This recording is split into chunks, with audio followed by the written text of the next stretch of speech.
नाम है आपका? डीजे राम पुकार राय। कहाँ घर है? कहाँ घर है?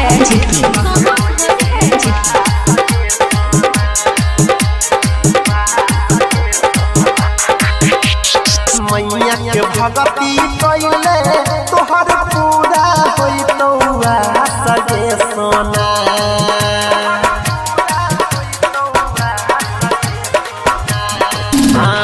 मैया के भगती कैले तोहर पूरा होइतौआ सगे सोना।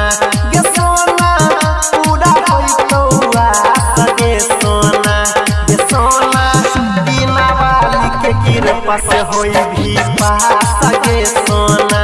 गे सोना हंसा वाली के कृपा से होई भी पास गे सोना। मैया के पूजा कैले तोहर पूरा होइतौआ सगे सोना। गे सोना पूरा होइतौआ सगे सोना। गे सोना बिना वाली के कृपा से होई भी पास गे सोना। गे सोना बिना वाली के कृपा से होई भी पास गे सोना।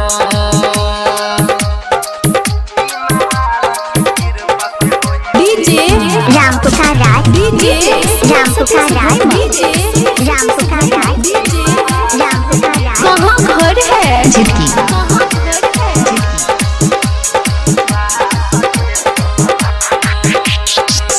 विद्या के दाता छियै सरस्वती माता।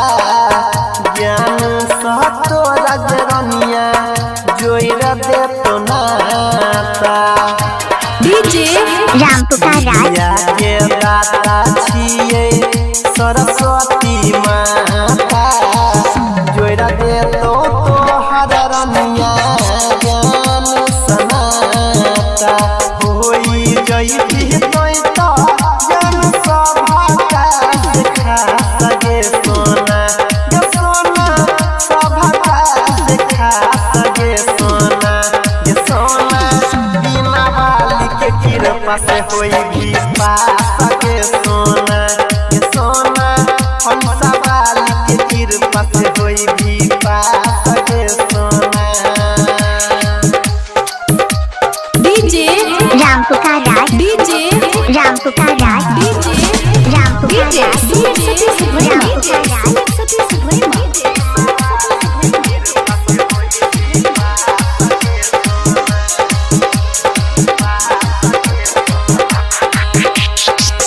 मैया के भगती पर दही तोय ध्यान गे।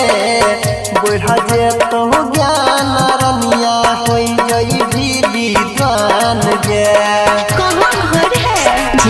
मैया के भगती पर दही तोय ध्यान गे। बढ़ जइतो ज्ञान रनिया होई जई भी विद्वान गे। कहै छौ हम लसानी कैले कोई विश्वास गे सोना। गे सोना कैले कोई विश्वास गे सोना। गे सोना बिना वाली के कृपा से होई भी पास गे डीजे राम पुकार राय। डीजे राम पुकार राय। डीजे राम पुकार राय। डीजे राम पुकार राय। कहाँ घर है? कहाँ घर है?